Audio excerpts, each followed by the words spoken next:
مع حفظ الالقاب ليهم كلهم لانهم كلهم زمايلي واخواتي يعني. ايضا ما هيكون لنا لقاء مع المهندس حسين يحيى رئيس الهندسه الاذاعيه، ده بالاضافه للتقارير اللي هنقدمها لكم النهارده. بنتمنى حلقتنا النهارده تنال رضاكم. هنروح معاكم لفاصل، وكل سنه وكل العاملين في قناه طيبه بخير.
مشاهدينا متواصلين معاكم وحياتنا واحتفالنا بمرور 20 سنة على قناة طيبة، وبيسعدنا من خلال هذا اللقاء وحديثنا عن الإعلام بشكل عام يكون ضيوفنا اللي مشرفينا النهارده. معانا أستاذ أحمد زيات رئيس تحرير جريدة أسوان الحديث. أهلا بيك يا أستاذ أحمد، كل سنة وحضرتك طيب.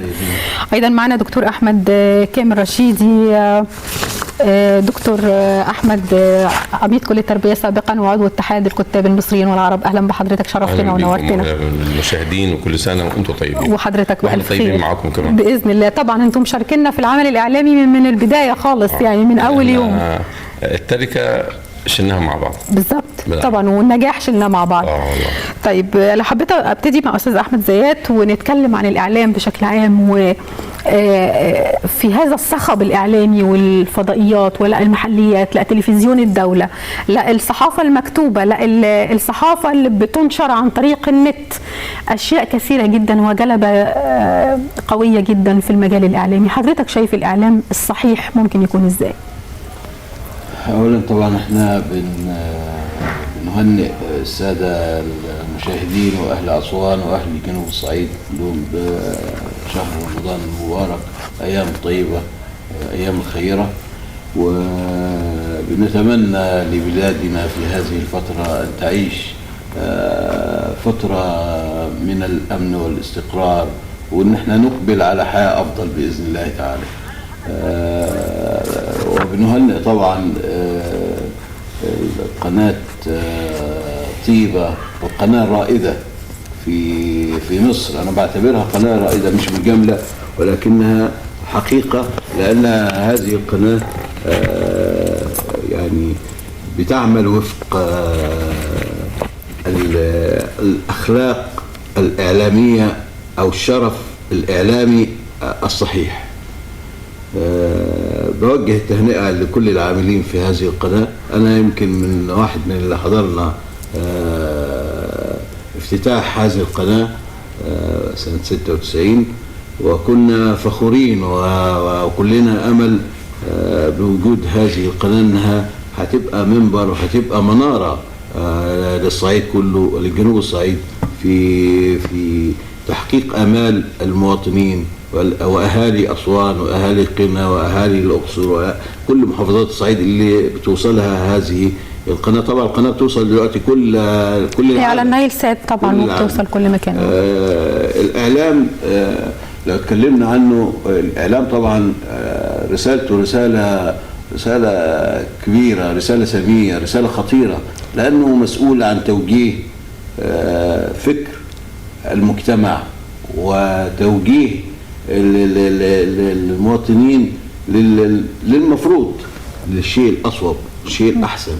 الإعلام بيساهم بشكل خطير وبشكل فعال في تحقيق التنمية المطلوبة لهذه المجتمعات اللي المفروض ان الإعلام فيها بيعمل وفق المقاييس الصحيحة. لأنه لو ما كانش بيعمل وفق هذه المقاييس ممكن يوجه الرأي العام وجهات أخرى مختلفة تماما. وهذا ما يحدث، وهذا ما يؤسفنا في الفترات الأخيرة، إن الإعلام أصبح دوره سلبي، ودوره يعني بيجيب نتيجة أو بيؤدي إلى نتائج عكسية، بدل من التنمية بيؤدي إلى تدهور المجتمعات. الإعلام في هذه الفترة حقيقة لابد من وقفة معه، ولابد من تصويبه، ولابد من تحديد اتجاهاته. تمام، نتوقف بس قليلا. معنا على التليفون أستاذ محمد سعد من سوهاج. ألو. السلام عليكم. عليكم السلام ورحمة الله وبركاته، أهلا بحضرتك، اتفضل. وحضرتك طيب، ربنا يخليك، اتفضل. تحياتي لكم وتحياتي الكرام. الله يخليك، اتفضل. اسماعيل، ابدا كلامي بالشكر للاستاذ علي مريد رئيس قناه طيبه، والاستاذه العظيمه والكبيره والصغيره اجلاء تسليمي مثل هذه القناه. اتفضل. بحب اتكلم او لو سمحت حتى نبذه عن القناه لو سمحت. لا، علي صوتك بس شويه يا استاذ محمد عشان اقدر اسمع حضرتك، اتفضل. الو. الو. ايوه معاك يا فندم. انا سامع حضرتك بس علي صوتك شويه، يا ريت بس نعلي السماعه بعد اذنكم بره من كنترول. اتفضل يا استاذ محمد. بقول ان القناه التامه لما قناه تامه لما بدات كانت غير الخواطر الاجتماعيه كلها. ايه اللي بيعجبك من برامجها؟ كل برامجها يا فندم، انتم من ساعه ما بداتوا وانتم متميزين وكل بس في بعض الناس ليهم بعض التحفظات على بعض البرامج يا استاذ محمد. الو، خط قطع. طيب، بنستكمل حديثنا مع ضيوفنا اللي مشرفينا النهارده وشركاء النجاح. ودكتور احمد، دور الاعلام المجتمعي، انا عارفه ان احنا لو اتكلمنا في دور الاعلام المجتمعي ممكن نقعد يعني ايام وايام واحنا نتكلم عنه، لكن هو احنا المفروض اللي احنا اللي نفسك فيه نقوله. اتفضل. وهو اولا لازم نهنئ نفسينا بالقناه، ونهنئ القناه بنفسها ان هي مستمره في نجاحها، وبنتمنى ان النجاح المره اذا عشنا وكان لينا عمر وجينا في السنه القادمه كده عشان نحتفل بعيدها، تكون قناه طيبه المحروسه من اسوان على مستوى العالم، مش على النايل سات، لا على مستوى العالم، بحيث ان تبقى هي فعلا القاعدة التي ينطلق منها هذا الإقليم ليحقق أمال شبابه وأمال شيوخه مع بعض، ودي اللي احنا محتاجينها منكم.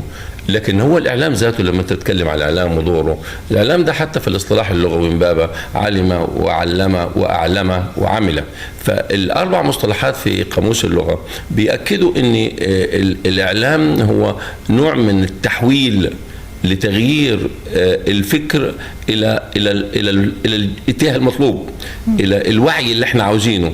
وقد يكون قناه طيبه او قناه تامنه قديما ان هي عملت كده، وكان احنا برضو كنا بنتوقع منها انها تكون اسرع خطواتها عشان بالذات مع لما دخل في التسويق مع القنوات الخاصه، ان قناه طيبه لانها تملك خامات وكوادر بشرية مش موجودة حتى في الشمال. لكن قد يكون أن الباحثين أو الذين يريدون أن يصلوا بهم مجوش. في ناس كتير أنا بمشي في قرى بجد فيها شعراء، وبجد فيها مبدعين، وبجد فيها مبتكرين، وبجد فيها حلالين لعقد حكومية قد تغيب عن الحكومة. وده دور الإعلام، إن أنت بتدور على واحد زي الأستاذ أحمد زياد، زي سين، زي صاد، ماذا لديك من فكر تنفع به الناس. دي قضية الإعلام، ذات الإعلام الإقليمي لما عملوه كان فلسفته إنه ما هوش فرجة ولا مش منوعات وإبهار وغيره، لا ده عشان خاطر يبحث عن المقتنيات وعن الخامات وعن الموارد الطبيعية اللي موجودة في الإقليم، عشان خاطر يفيد بها المجتمع أولا، ويفيد بها الوطن كله، ويفيد بها العالم. ودي القضية اللي احنا كنا برضو وما زلنا نأملها في قناة الطيبة المحروسة، ان تبقى فعلا إعلام اجتماعي، اقتصادي، سياسي، توعوي، نهضي، تنوير، كله ده يبقى كوكتيل كده، ويبقى اللي بيدور في ال 400 قناه حتى على مستوى مصر كده، لما تاجي عند طيبه المحروسه اسوان لازم يتوقف قدامها ويصمر. وطبعا انتوا بتشوفوها في المؤشرات بتاعتكم مين اللي فاتح ومين اللي ما فاتحش. لما توصل مثلا ل 10 مليون قليل، لما توصل 50 مليون قليل، لما توصل ل 100 مليون قليل، لان احنا لنا سمات لها خصوصيتها ومطلوبه في العالم كله. لو قدرنا احنا نستغل هذه السمات في الاعلام الاجتماعي اكيد هيبقى لنا طيبه، هتتغير، طيبه هتتحول بشكل يعني آخر.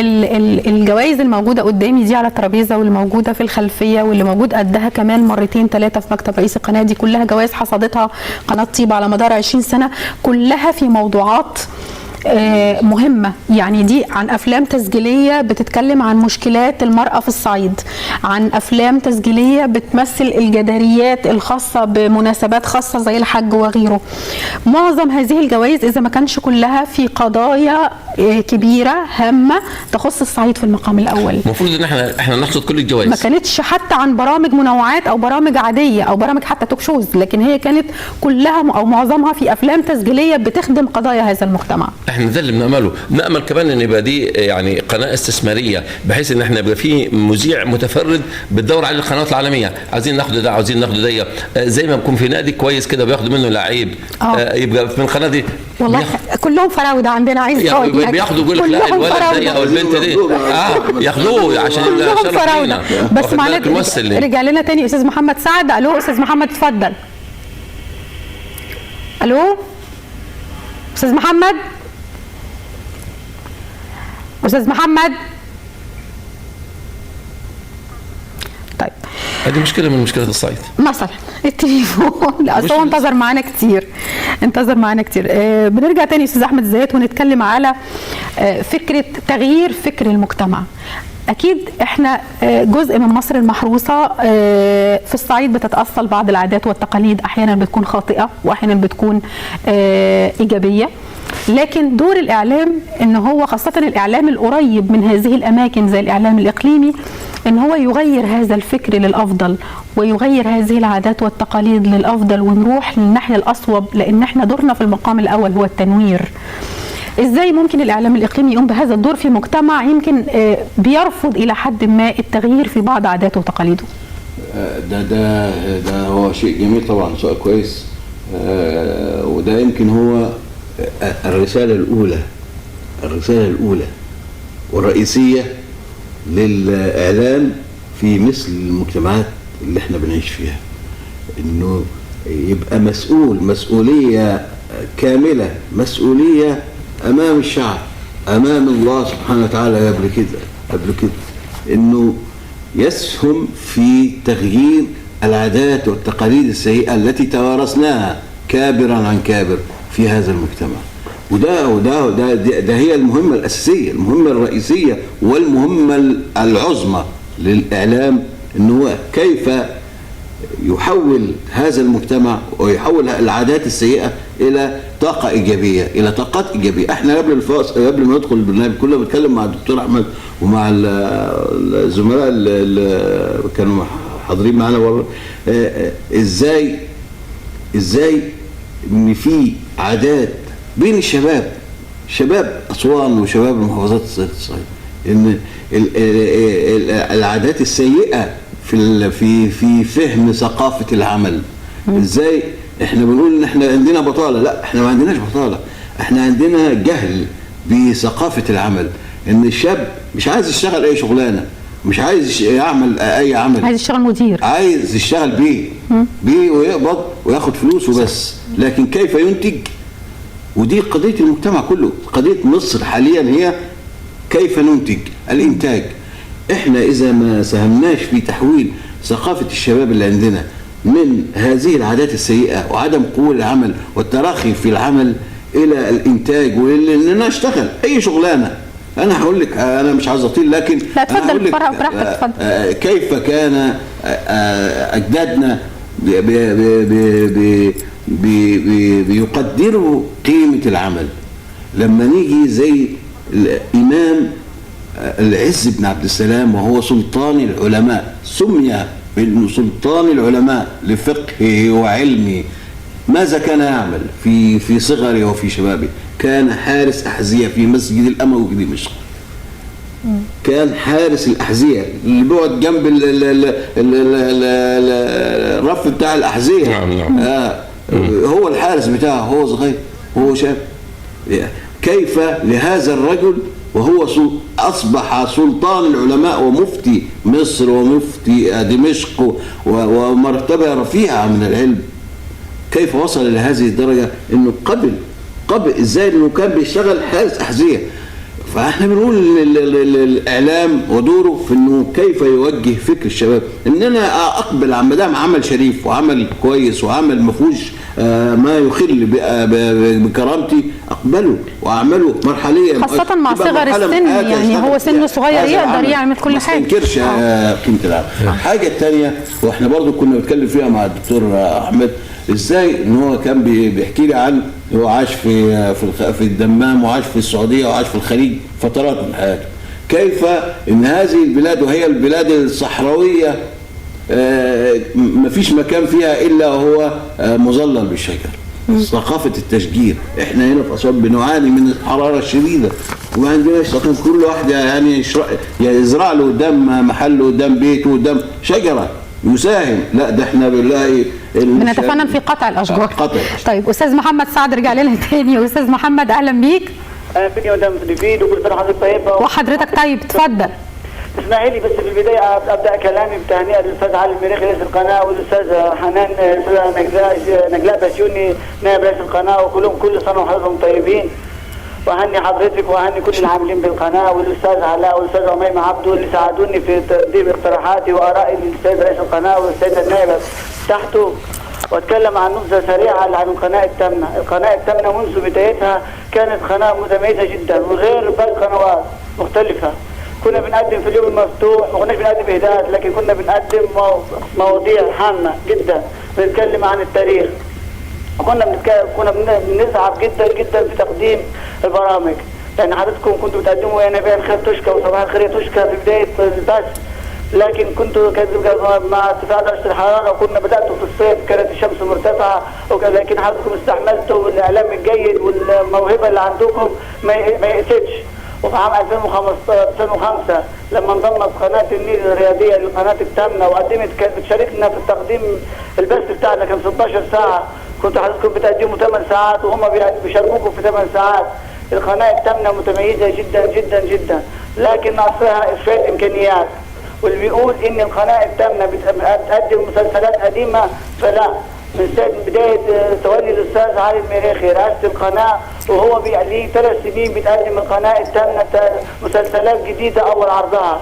وبشكرك حضرتك جدا على كل برامج المراه اللي قدمتيها، برنامج سيدتي وبرنامج من اجلك وبرنامج المجلس القومي للمراه وبرنامجك الحالي حياتنا، وحضرتك من المذيعين والمذيعات الجيده جدا بالقناه.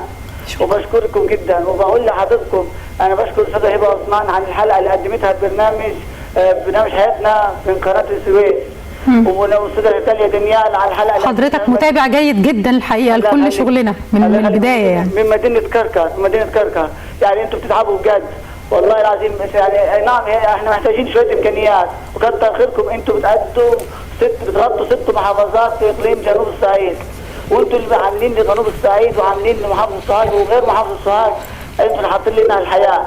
لان لو ليله القناه التامنه ما كانش حد في القنوات الاولى ولا الثانيه كان حد دور علينا ولا كانش حد غطى مواقفنا. شكرا ليك. بشكركم جدا وربنا يوفقكم. شكرا ليك يا استاذ محمد. التقدم والازدهار وربنا يوفقكم جدا. وبسمحي لي قبل ما انهي اكرم الناس اللي كانت معاكم لكن مشوا من القناه زي محمد البشير وحسن البشير والاستاذه هبه فاروق والاستاذ ايمن عبد الصادق. وبشكر برضك الناس اللي رحلوا زي حسن النجار ومحمد العربي والاستاذ نبيل هاشم. وبقول لكم انتم الموجودين كل عام وانتم بخير. شكرا لحضرتك. مع السلامه. شكرا لحضرتك. دكتور رشيدي، لو حبينا نتكلم زي ما كنت بتكلم مع استاذ احمد دلوقتي في فكره انه دور الاعلام هو دور خدمي في المقام الاول، بيحل الكثير من المشكلات الخاصه بالمواطنين سكان الاقليم وبعض القضايا العامه الخاصه بهذا الاقليم، لكن ايضا بيساهم في تغيير الفكر وتغيير العادات والتقاليد وغيرها. هو انا ممكن اعترض على الكلمه دي؟ اتفضل. وعلى الجمله دي او الفكره دي؟ اتفضل. لا، هو دور الاعلام دور تنموي. صحيح. تنموي بالاصل. وبعد كده التنميه في داخلها انك تقدم خدمه عشان تحل المشكله عشان يستمر. يعني لما تقول لي بعالج عشان تكوني مواطن صحيح سليم البنيه عشان ينتج، دي قضيه مهمه جدا. هو الاعلام في اصله منذ بدا هو عشان خاطر ينمي الانسان. ما في حد يقدر يتنمى الا اذا احنا خطبنا عقله. فالاعلام في اي مكان على مستوى العالم منذ بدات بذره الاعلام في العالم عشان خاطر يغير الإنسان إلى مقام الإنسان. الإنسان ليه مقام. الإعلام إذا كان هو ناس المقام، يعني هقول لك حاجة، خطبة الجمعة دي إعلام طبعا، درس الحد في الكنيسة إعلام، درس السبت في اليهودية إعلام، عشان يبقى إيه؟ يغير. ولذلك لما جاء الإسلام خاتم كده هو كان أول كلمة اقرأ، عشان خاطر تتعلم، عشان خاطر تتنور، عشان خاطر تقدر ترقى. ويجي بعد كده يقول لك ايه؟ ربنا مش هيغير الا اذا انت غيرت وتغيرت. اللي غيرك وتغيره هو انك تتعلم. يبقى دي عباره عن وسيله بنسميها احنا عندنا وسيله تربيه، وانت يمكن تكون درستيها، جزء من مؤسسات التربيه اللا نظاميه اللي بتشتبك معانا في التربيه النظاميه المسؤوله، بحيث ان انت تكمليني انا كاستاذ تربيه او كخبير تربيه عشان خاطر لما اتعلم واتنور اتحول الى قيمه. ما هو الانسان الجاهل ده فاقد قيمته طبعا. زي الجنيه اللي ملوش رصيد. الجنيه اللي ملوش رصيد بس ليه؟ لان الخلفيه بتاعته الشعب بتاعه غير منتج، زي ما بيقول احمد زياد، غير منتج. ودي مشكلتنا. هو ايه اللي خفض الجنيه كده الى 10 12 ضعفه وبيقولوا في تضخم في الاسعار؟ لان الناس الشباب لغايه العصر لغايه مش نايم، فبيعتمد علينا احنا الشيوخ. واحنا بقى بدل ما احنا نبقى في دور التوجيه ما زلنا في دور العمل، ودي تبقى الكارثيه بتاعت الوطن. الاعلام بقى يجي بيغير بقى، وزي ما قال ايه، ثقافه العمل وثقافه حب الوطن، ان انا يزرع شجره. أسوان فيها خيرات كثيره جدا، لان ما فيش محافظه في العالم فيها 600 كيلو. اسوان 600 كيلو. شوف الراجل بتاع اللي بيتكلم من سوهاج لما ينضم قناه طيبه المحروسه على بقيه الوادي الجديد والبحر الاحمر وسوهاج وجنة والاقصر، دي قناه مش محليه، غلط، دي قناه عالميه، ويجب ان تاخذ هذا البرانش او هذا الفكره او هذا الاتجاه عشان تتحول بقى من ان هي قناه محليه او قناه كده. لا لا لا، دي بقى قناه مسؤوله عن نص مصر. ونص مصر انهي؟ نص مصر الذي فيه كل خيرات مصر. بلد زي اسوان فيها 10 مليون نخله. شوف لما تقول لي بلح اسوان، بلح اسوان ده لما تقولي كده فكها واعمليها كده في البتاع، بعمل لكم جايزه كده، هات لي من بلح اسوان اسم لا ينقص حرف ولا يزيد حرف. بلح اسوان تجيب منها اسم لا ينقص حرف ولا يزيد حرف. ايه هو؟ سبيل الجمهور بقى يجاوب عليه. لا ما انا هقعد افكر فيها طول الحلقه. شفت ازاي؟ اقول للناس كده عاوزين من بلح اسوان نطلع اسم انسان لا حرف يزيد ولا حرف ينقص. طيب عقبال ما الناس تفكر في الحكايه دي معانا تليفون. هيجاوبنا؟ هنحاول نشوف هيجاوبنا ولا لا. استاذ عز العبادي. الو استاذ عز.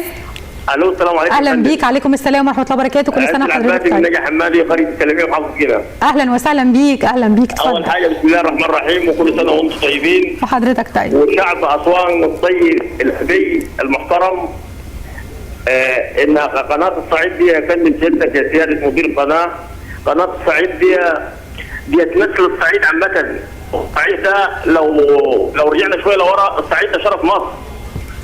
فلازم يا سياده المدير القناه لازم نكون صادقين بالقناه بتاعت سيادتك دي،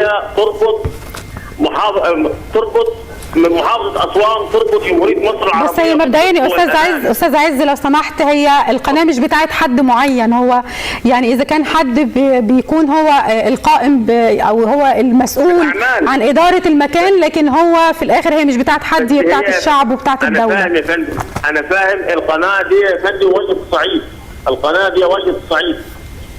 واحنا لما نكون صادقين احنا نبقى مميزين. الصعيد مميز بالصدق والامان طبعا، ومعروف الصعيد بالكلمه، معروف على مستوى جميع الدول العربيه بره. فاحنا المفروض نطور من نفسنا ونعرض السلبيات الموجوده عندنا في الصعيد. الصعيد مهمل من 30 سنه. يعني حضرتك عايز برامج اكتر ترصد السلبيات، عايز مصداقيه اكتر وتنزل على ارض الواقع يا سياده مدير القناه. معلش استحملني، معلش انا اسف. انا بتكلم من ارض الواقع من نجا حمادي. عندي مستشفى نجا حمادي العام ملتهبه، فيها اي نعم احلال وتجديد ومحوله مستشفى بهجوره، ما فيش متابعه. عندي الصرف الصحي في قريه السلميه تابع مركز نجا حمادي مكلف على الدوله 114 مليون جنيه وما فيش متابعه. معنى كده يبقى في مؤامره على الرئيس عبد الفتاح السيسي. لما يكون منفذ لحمه في الوحده المحليه للغلابه الكيلو لحمه ب 40 جنيه وفي اول شهر رمضان يتقفل يا سياده محافظ هنا، يبقى دي في مؤامره على الرئيس. اللي ما قادرش على العمل يمشي. يا ما انا اسف بتكلم على ارض الواقع واتحمل كل كلمه. المفروض عدسات التلفزيون تنزل لكل مركز في محافظه جنة في سوهاج عشان نعرض الحقيقه. يا استاذ عز احنا عندنا كاميرات ثابته في كل المحافظات وبترصد الكلام اللي حضرتك بتقوله، وعندنا برامج خاصه، وحتى مش البرامج الخاصه بالسلبيات زي طلب احاطه وشارع الجنوب وغيره، لكن ما فيش برنامج بيشتغل ما بيقدمش في اليوم الواحد سلبيه ومحاوله ايجاد لحل ليها. احنا دايما عندنا، اذا كان استاذ عز مش معايا على التليفون بس احنا بنجاوب وبنرد عليه، انه احنا دايما عندنا اتصالات بكل التنفيذيين في كل مكان. ده احيانا بنوصل لحد الصدام معاهم، مع ان هو مش دورنا على فكره ان احنا نحل، احنا دورنا ان احنا نكون حلقه وصل بين المواطن اللي عنده مشكله وبين التنفيذي اللي هيحلها، او ان احنا نلقي الضوء على هذه المشكله. احنا مش دورنا ان احنا نحل خالص، ومع ذلك بنحاول ان احنا نحل هذه المشكلات. اذا كان في بعض المشكلات المزمنه او المشكلات العامه او المشكلات الخاصه او حتى مشكلات احنا غفلنا عنها ولسه ما قدمناهاش، تاكد تماما ان بمجرد التواصل مع اي حد في القناه، مع قطاع الاخبار، مع اي حد من المسؤولين عن هذه البرامج، مع الكاميرات الموجوده في كل محافظه، بيتم التوجه فورا للمكان وبيتم رصد المشكله ومحاوله حلها. شكرا ليك يا استاذ عز. بنرجع تاني للاستاذ احمد زيات ونقول انه دور الاعلامي بقى، يعني حضرتك صحفي كبير ومسؤول عن جريده كبيره، مدرك تماما الحس الاعلامي ودور الاعلامي اذا كان حد صادق او لا. احنا عندنا هنا الحمد لله، يعني احنا كلنا عندنا وعي كفايه وعندنا احساس بالشيء، وما عندناش توجهات من اي ناحيه لاي ناحيه، بالاضافه لان احنا تلفزيون الدوله وتلفزيون الشعب في المقام الاول. لكن الحمد لله انه الحس الاعلامي والحياديه موجوده، ودايما حتى اذا ما كانش فيه حياديه بيكون عدم الحياديه رايحه لناحيه الشعب اكتر وناحيه المشكله اكتر. ازاي ممكن يكون الاعلامي في الفتره الحساسه اللي احنا فيها دي يكون عنده الحس الاعلامي؟ هو يعني الحس الاعلامي ده بينبع من ضمير، على فكره ما حدش علمه لنا، ده موجود عندنا لوحدنا. ضمير الاعلامي نفسه. ضمير الاعلامي في ان هو يبقى بيعمل من اجل ربنا سبحانه وتعالى، عمله الاساسي ان هو يرضي ربنا سبحانه وتعالى ويعمل الشيء الصح. الامر الثاني ثم بعد كده ان هو بيعمل من اجل بلده ومن اجل وطنه ومن اجل شعبه، انه يبقى صادق مع الناس. لذلك الناس بتميز، الناس عارفه الخبيث من الطيب، وعارفه الاعلام الصحيح من الاعلام انا لما ببقى في الشارع وبلاقي ناس عندهم مشكله، احنا هنروح بصدق، يعني انا مش عشان انا موجود في القناه هنا، احنا هنروح قناه طيبه فعلا. طب ما تعرفوش حد يدلنا على حد في قناه طيبه؟ ده هذا الشعور الطيب اللي وقع في نفوس البسطاء نتج عن ايه؟ نتج عن مشاهده وتقييم للقناه انها قناه الناس، قناه مع الناس، قناه الشارع، قبل ما تبقى مع المسؤول. انا وانا راجل في الاعلام بقالي سنين طويله، رصدت ازاي ان هذه القناه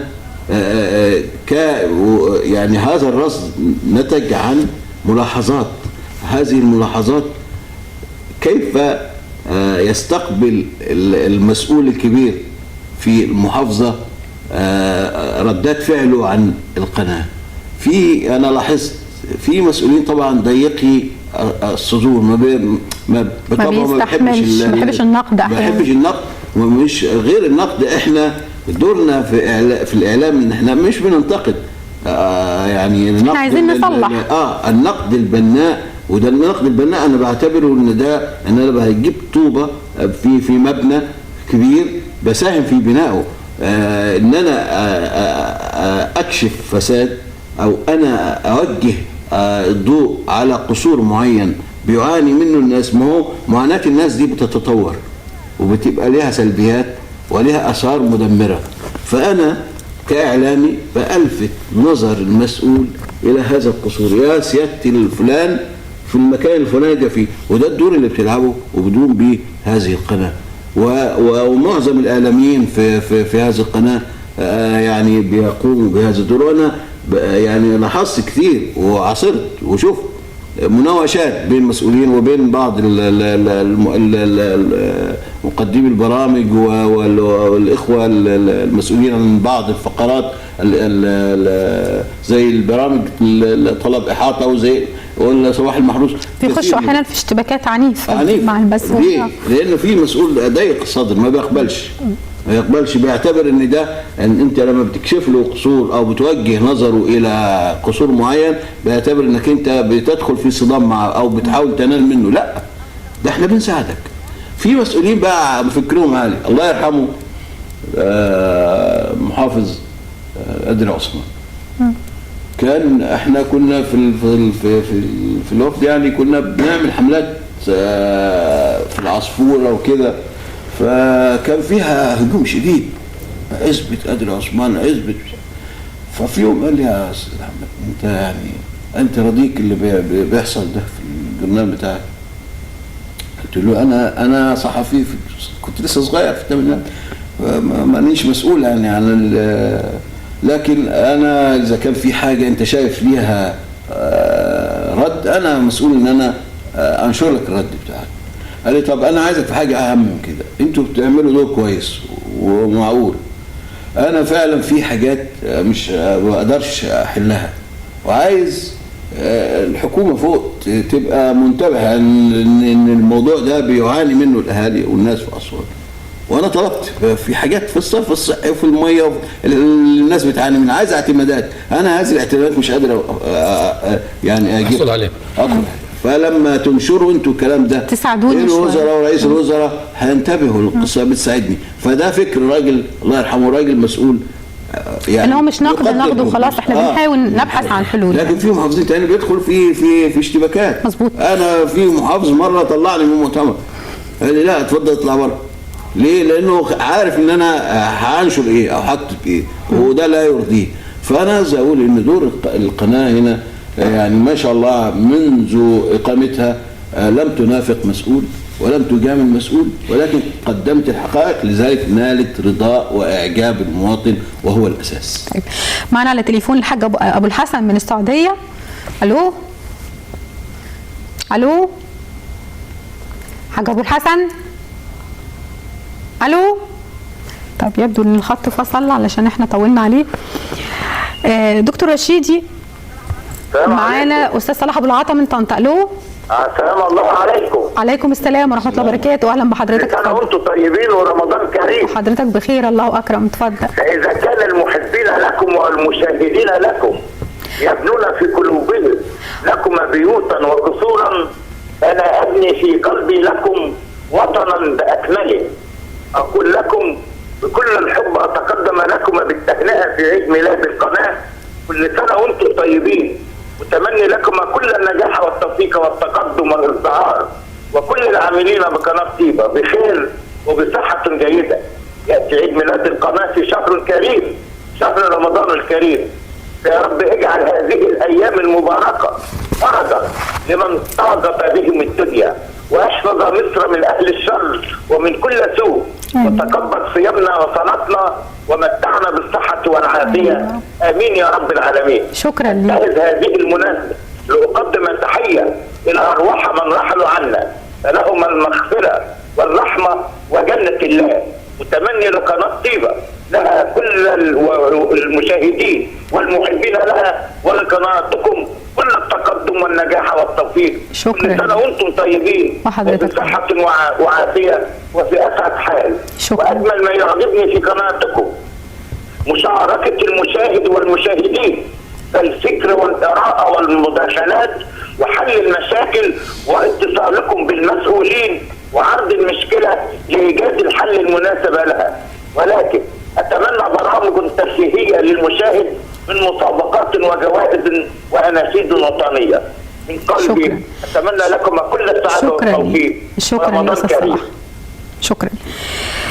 دكتور رشيدي، يمكن كل هذه السنوات من العمل في الاعلام بشكل عام، من الستينات ومع بدايه الاعلام المصري، ويمكن في الفتره الاخيره ومع ظهور بعض القنوات الفضائيه والقنوات الخاصه ابتدى يظهر الفرق، وابتدت الناس تقارن، وابتدت الناس تشوف، مع ان احيانا بتكون المقارنه مش منصفه بالمره، لكن هنقول انصاف المتعلمين احيانا بيودوا المقارنات في اتجاهات اخرى.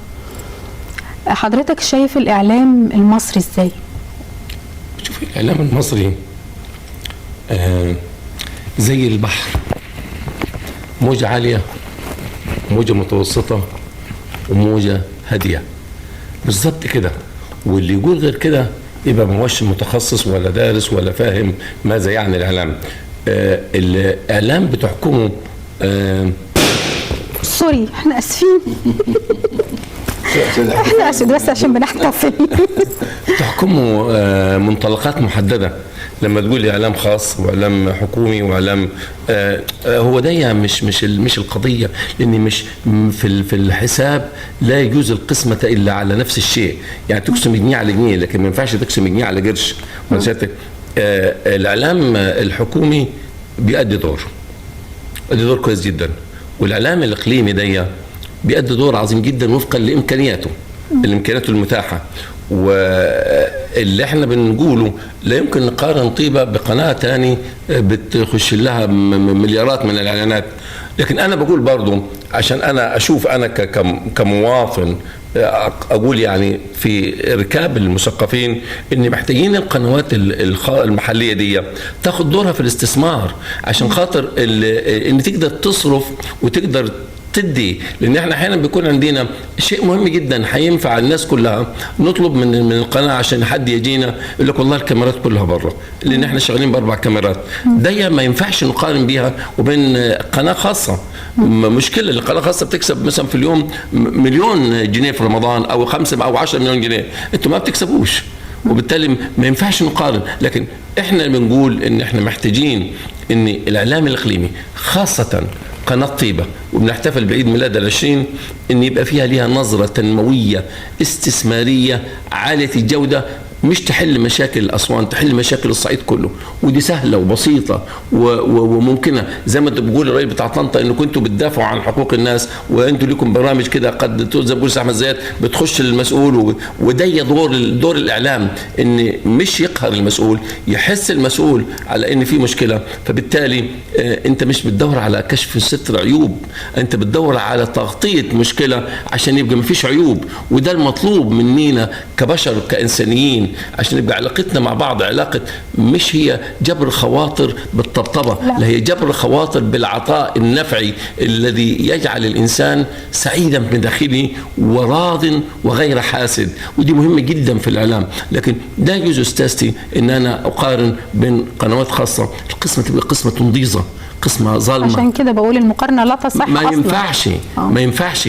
وزي ما انت قلت انصاف المتعلمين ده، انصاف المتعلمين دول احنا المفروض نطلعهم على حيتين، يا نطلعهم المتعلمين يا نخلص عليهم لان هو برضه امام احمد بن حنبل لنا مشاكل كتير في يعني احمد بن حنبل الامام كده يسقط للثلث صالح الثلثين، فيا يطلعوا معانا عشان يتعاملوا معانا ويساعدونا في يقعد على جنب ويقعد ساكت بقى. لا يموتوا والموت ليهم صلاح، يعني مش كده تدخل في امر الله. دي قضيه مهمه جدا، لان احنا محتاجين، احنا بنحتفل بالعيد ال20، ما ينفعش لغايه ما اللي هيعيش منكم لغايه العيد ال25 ما ينفعش قناتكم بهذا الحال.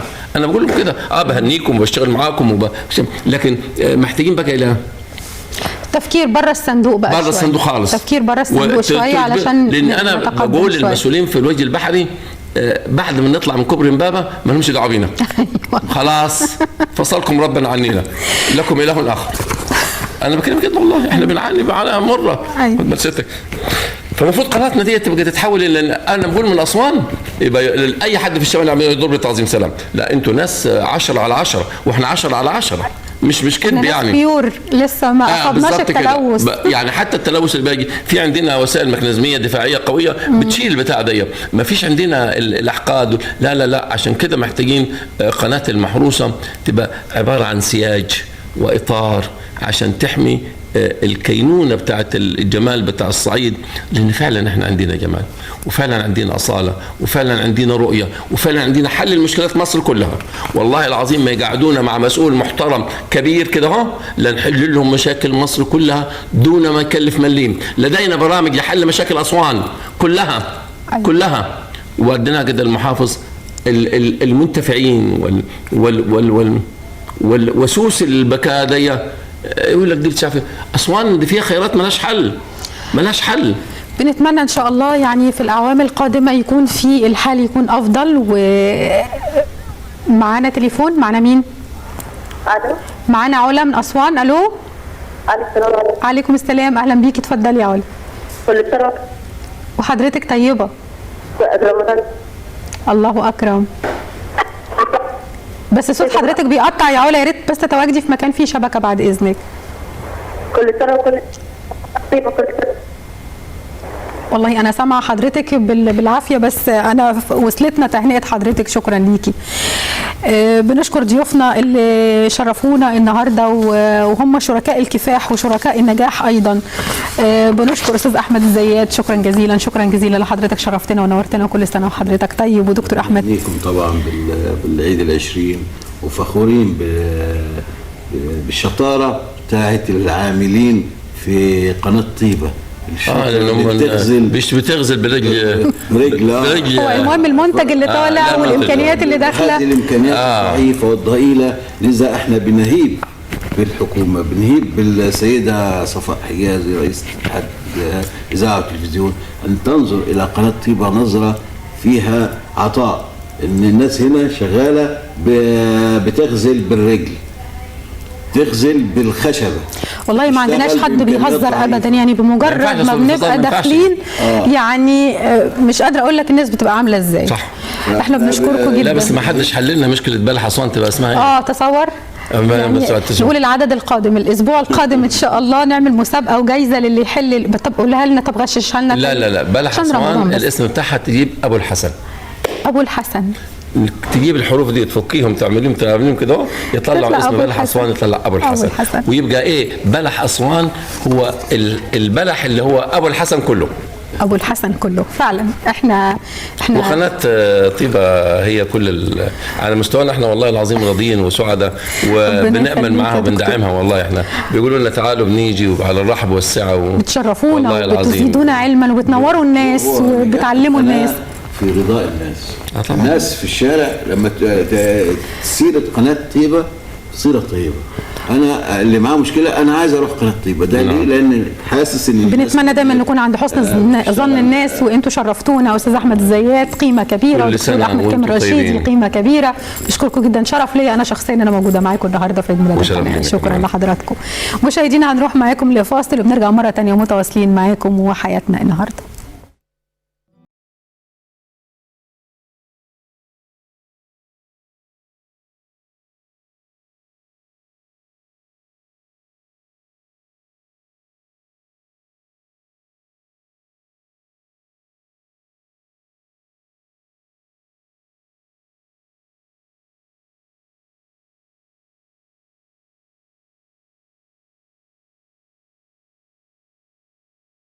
بمناسبة مرور 20 عام على انطلاق قناة طيبة لؤلؤة الصعيد، يسعدنا اللقاء بالأستاذ علي المريخي قائد الفريق الإعلامي لقناة طيبة. برحب بحضرتك أستاذ علي، وكل سنة وحضرتك طيب. أهلا بيك يا أستاذ منار، كل سنة وأنت طيبة وصحة وسلامة ودايما بخير يا رب. 20 سنة مرت على انطلاق قناة طيبة وهي لؤلؤة الصعيد فعلا.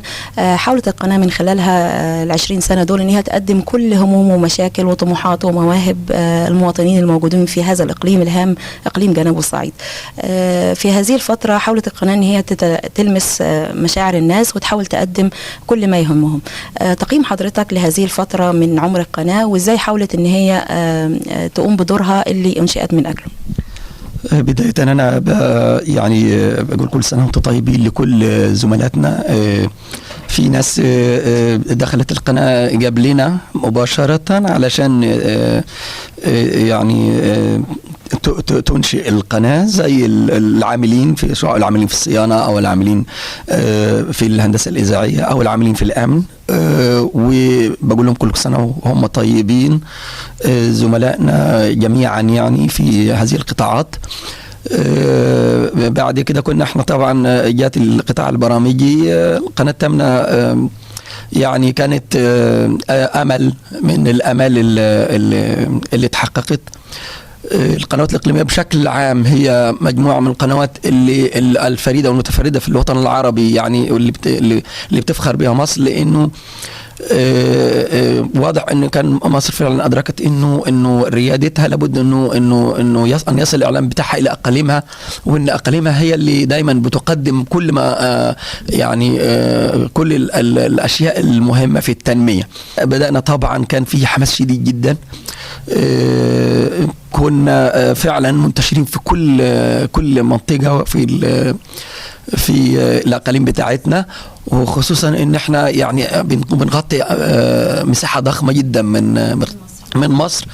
كان الحماس يعني ساعتها الحماس كان كبير جدا، وكنا خلال 5 سنين الاولانيين حققنا يعني طفره هائله.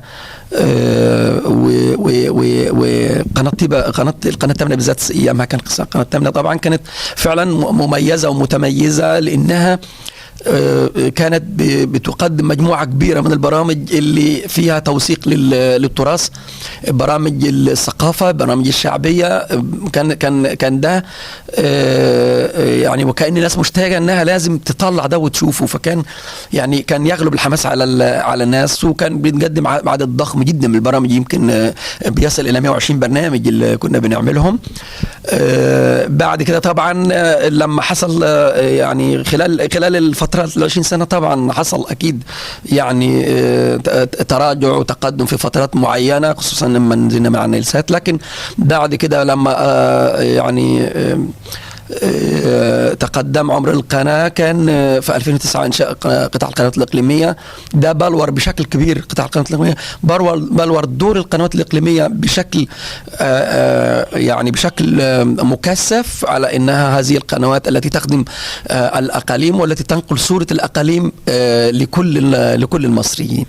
أستاذ علي، يمكن التنوع الجغرافي الإقليم اللي بتعمل فيه قناة طيبة اداها الفرصة أن هي تقدم مجموعة مختلفة من البرامج زي ما حضرتك قلت، وده أتاح لنا أن احنا نحصل على مجموعة كبيرة جدا من الجوائز اللي شرفت القناة واستطاعت أن هي تعمل تاريخ مشرف لقناة طيبة، وقدرت من خلاله أن هي تعبر عن التنوع الثقافي اللي موجود في هذا الإقليم.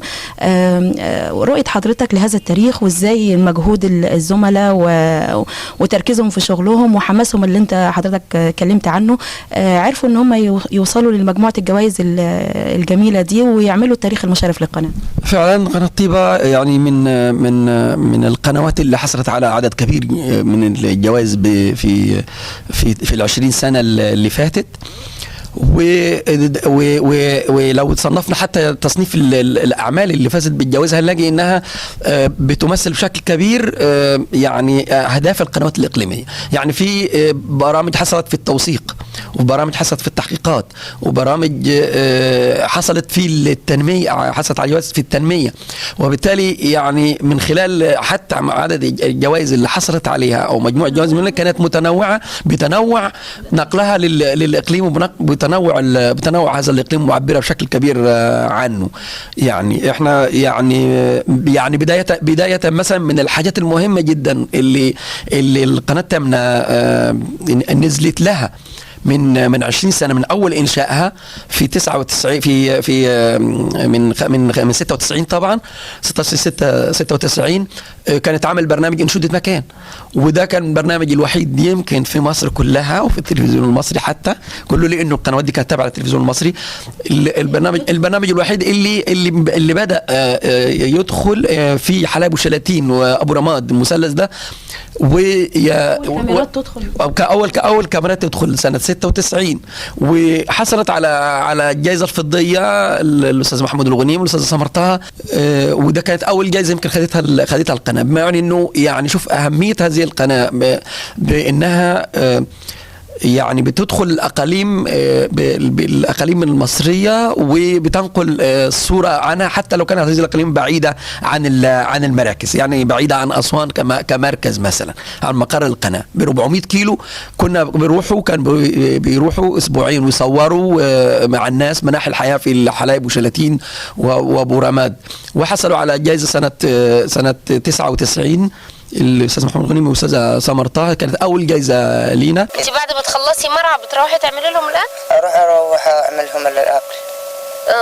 بس لكن انت الغنمات دي كلها بتاعتك؟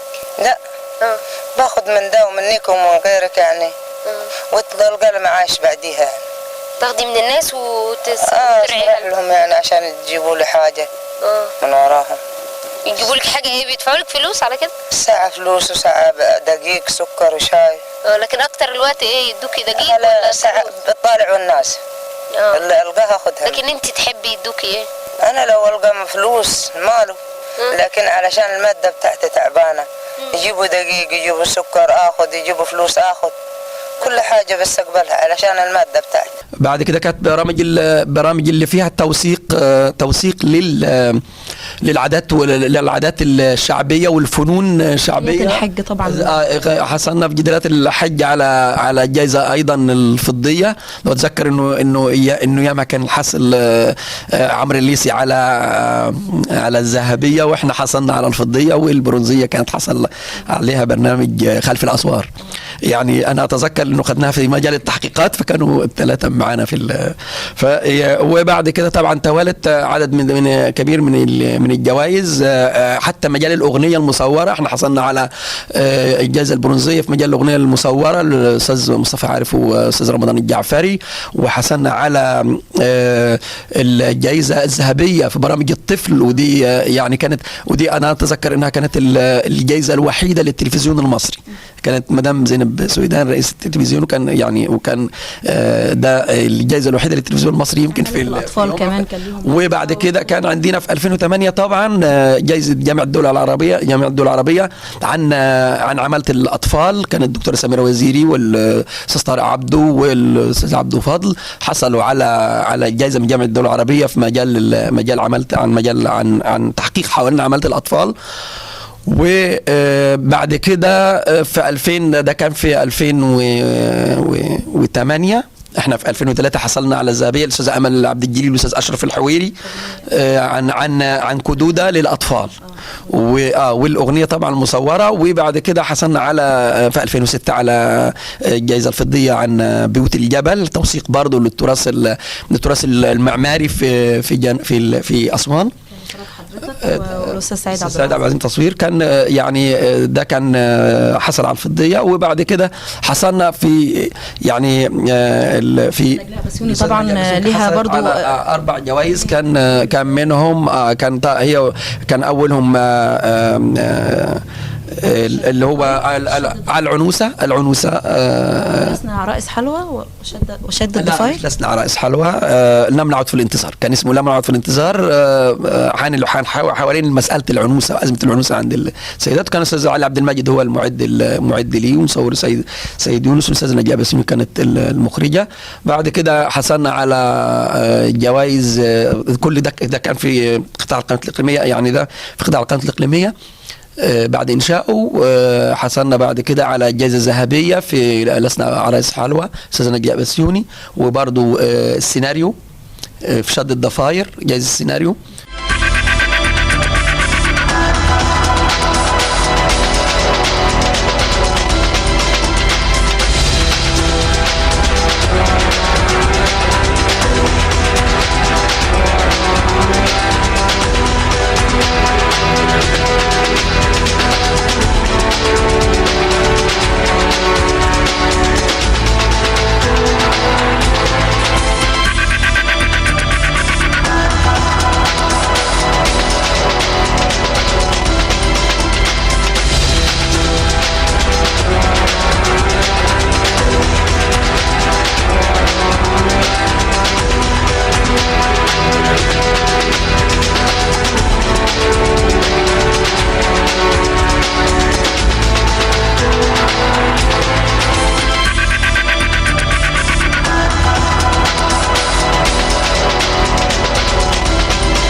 متواصلين معاكم وحياتنا و20 سنة من النجاح والكفاح، وبيسعدنا يكون ضيوفنا اللي مشرفينا النهاردة شركائنا في القناة يمكن من بدايتها وما بعدها كمان، وكانوا ضيوفنا اللي كانوا بيشرفونا في الكثير من البرامج. ومعانا ضيوفنا بنبتدي من اليمين أستاذة إيمان، أهلا بيكي معانا. أستاذة إيمان إسحاق، شرفتينا ونورتينا، سيدة أعمال، أهلا بيكي. أستاذة صفيناز، رئيس رابطة نساء الجنوب سوا والمدير التنفيذي لمؤسسة مصريين بلا حدود، أهلا بيكي، شرفتينا.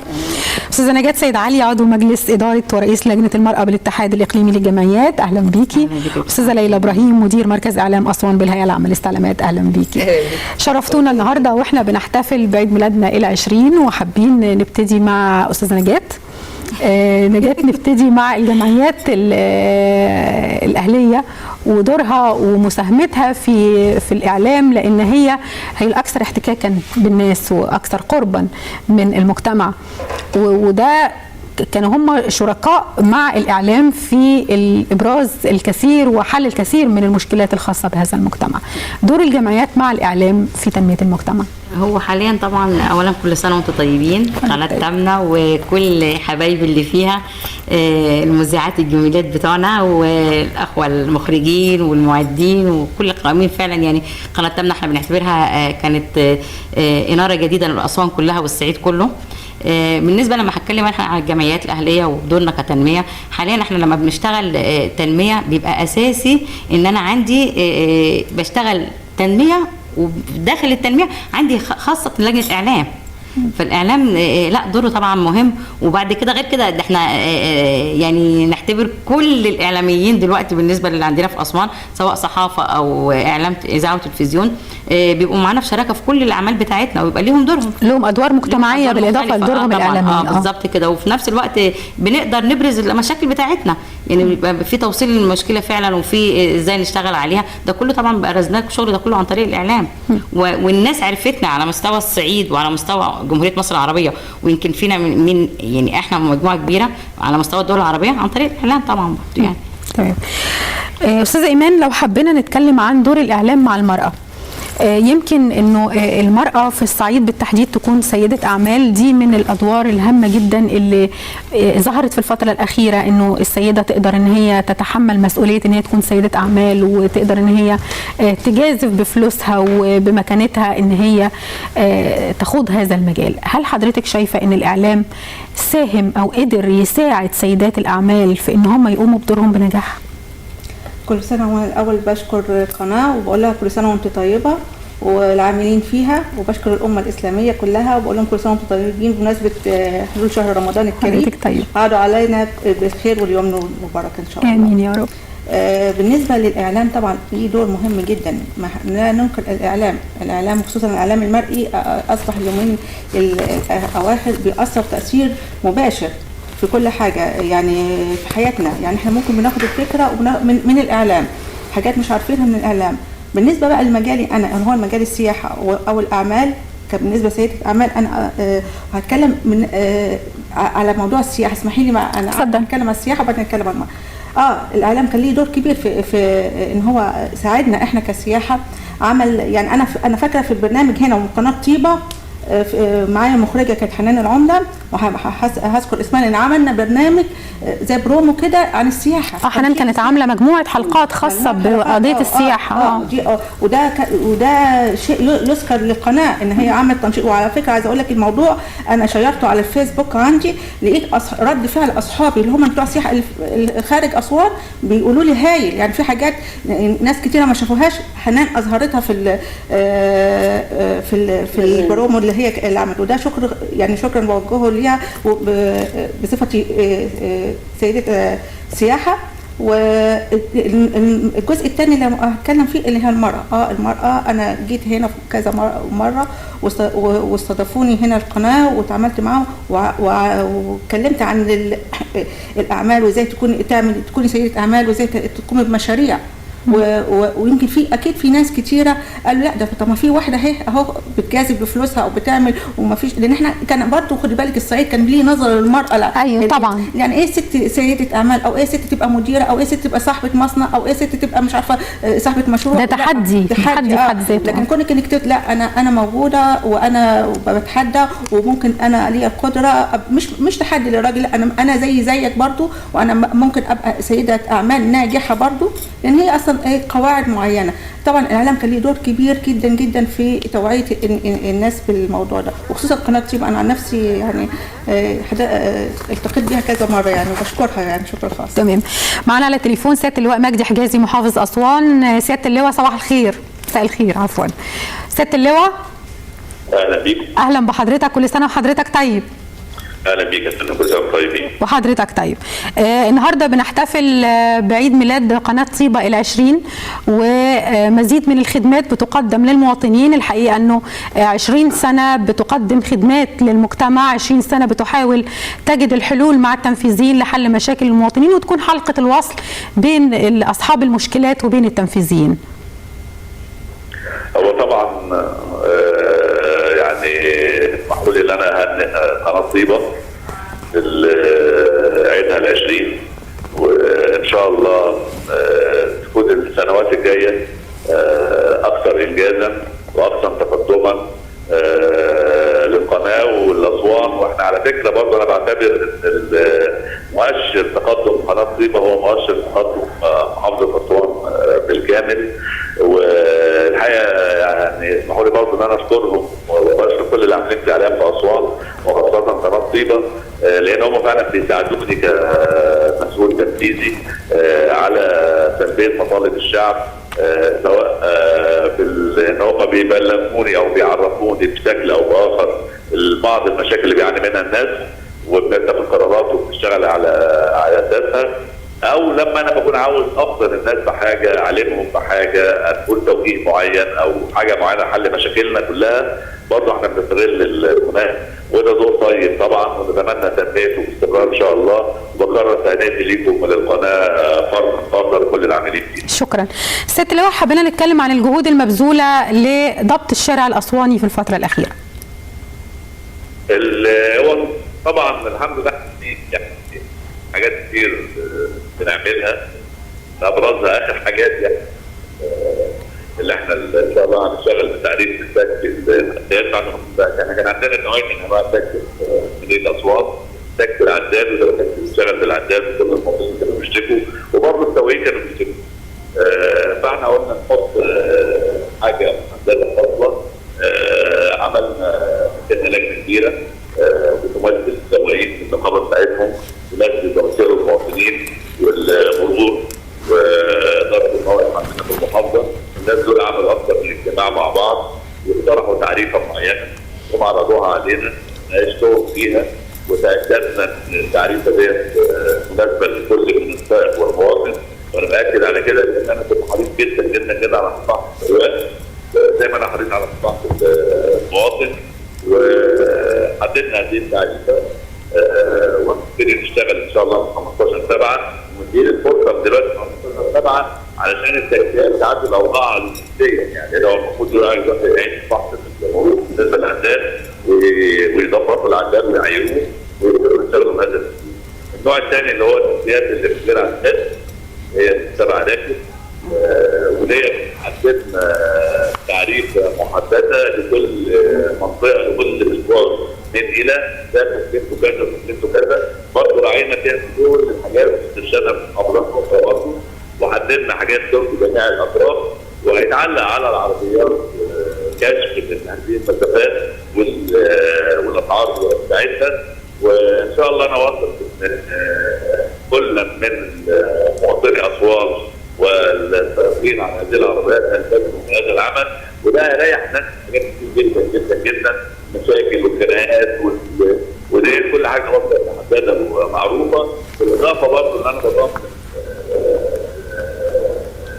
ولا السائقين يعني ان هذا الموضوع هيعود عليه مكسب اضافي اخر، وهو ان هيزيد الزبون بتاعهم. ان كتير من الناس كانت بتحصل معانا استخدام التاكسي سواء من العداد او اللي بيقول العداد، لانه حامل هم هو هيدفع كام، هو ما كانش معروف مش مكتوب. فانا لو تجيب لي لو بنت ولا ولد ولا شاب ولا ست كبيره تجيبوا 20 جنيه، خايف يركب تاكسي للسواق يقول له ده انا متوقع عاوز 50 جنيه. لكن لما يبقى معروف هو هيعمل ايه، ده هتزود عدد السجاير اللي هيركبوا، بالتالي دي هتحل مشاكل المواصلات، هتحل المشاكل اللي بين الناس. فدي يمكن يعني حاجه خدناها، بالاضافه طبعا لتخطيط التوك توك. ان شاء الله هنستخدم ده يعمل له خطوط سير محدده في الاماكن اللي كانت محتاجات او في الشوارع الرئيسيه ولا حاجه زي كده، هنعمل له تخطيط خط سير، سواء التوك توك. انا بشوف دلوقتي اطفال في التوك توك، الكلام ده كله ان شاء الله هيتمنع. هيبقى التوك توك واحد معاه رخصه سنه لا يقل عن 18 سنه، وده برضه يبتدي تنفيذ هذه الاجراءات ان شاء الله. يمكن نعمل حاجه دلوقتي ان شاء الله باذن الله.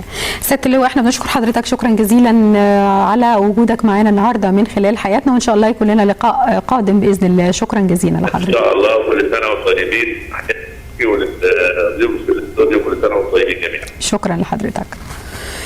بنرجع تاني مع ضيوفنا، واستاذه سفيناز، من خلال عمل حضرتك سابقا في التربيه والتعليم وبعدين دلوقتي حضرتك ماسكه الكثير من الجمعيات في رابطه نساء الجنوب سوا والمدير التنفيذي لمؤسسه مصريين بلا حدود، دور رائع للمراه في الصعيد، ويمكن ده الدور اللي كتير من الناس ما يعرفوهوش، يمكن اللي خارج حدود اقليم الصعيد ما يعرفش المراه في الصعيد بتؤدي ايه ودورها المجتمعي ازاي. اللي بيبرز هذا الدور وبيلقي عليه الضوء هو الاعلام. اللقاء بين الاعلام وبين المؤسسات دي اللي بتتقلدها السيدات، والادوار البارزه اللي هي بتقوم بيها والانشطه اللي هي بتقدمها من خلال هذه الجمعيات.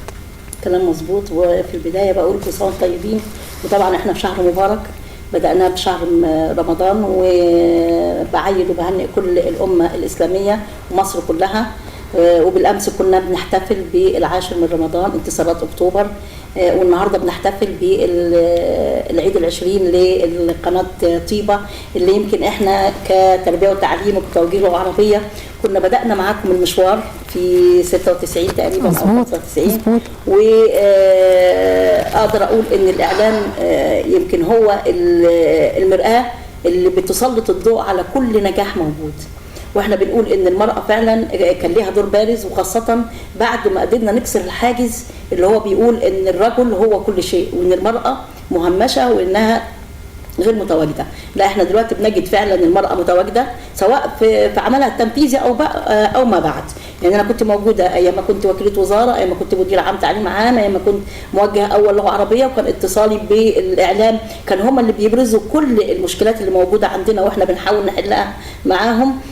دلوقتي في المجتمع المدني وفي الجمعيات وفي المؤسسات يمكن كل مشروع بنبدأه الإعلام بيكون له دور كبير جدا، إنه بيسلط عليه الضوء وبيقول إحنا بنعمل إيه ورايحين فين وجايين منين وهنخرج، وفي النهاية المخرج النهائي بتاعنا إيه. فطبعا بيزود نسبة المشاركة وإعلام الناس بأن في جمعية لو حد حابب يتطوع ويشارك فيها. وبعدين إحنا يمكن في كل مشروع من مشاريعنا في المؤسسة أو حاليا في رابطة نساء الجنوب سوا، احنا معانا عدد من الإعلاميين هم اللي بيبرزوا الضوء، وهم اللي بيقدروا يحددوا لنا امتى احنا نتكلم، امتى احنا نصدر بيان، امتى احنا نقول ان المرأة موجودة. فمعنى كده ان المرأة تشجيعها قوي جدا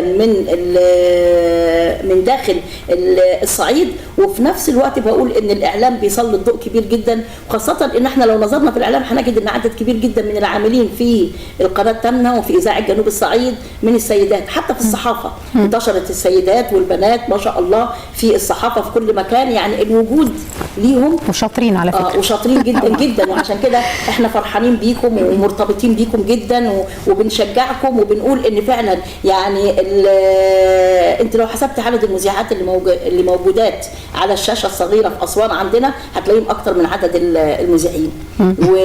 وشطار وبرزين، احنا كلنا شاطرين بنات وولاد عشان ما حدش يزعل مننا. انا بيعجبوني كمان في عمليه التحدي. يعني مثلا معانا سمر طه بالسفر بتروح عليها بشلاتين من اول ما ابتدينا القناه وهي موجوده بتقعد بال 15 يوم هناك او كل حته عبده، وبتقعد في الارض وبتقعد معاهم، كانت بتقيم هناك بال 15 يوم. يعني يمكن الراجل يخاف انه يعمل حاجه زي كده، وكون المراه بتسيب اسرتها وتسيب بيتها وتخرج علشان تقدر تسلط الضوء على مكان معزول ومكان مهمش، ده بيبقى شيء جميل جدا طبعا. جدا. فاحنا يعني انا بشكر انا طبعا بشكر المذيعين برضو ان انا بحبهم كلهم، لكن انا اقدر اقول ان تحدي المرأة احنا كنا فعلا بتحدي مع الرجل في ان احنا امتى نطلع وامتى نتكلم وامتى يكون لنا دور، واثبتنا للعالم كله مش في اسوان او في الصعيد بس، ده على مستوى العالم ان المرأة هي اللي نجحت خريطة الطريق في ال3 مراحل. طبعا. فمعنى كده ان هي نجحت والاعلام نجحها لانه سلط الضوء عليها، وفي نفس الوقت يعني لولا الاعلام ما حدش كان هيعرف صفي ناس فين بعد المعاش.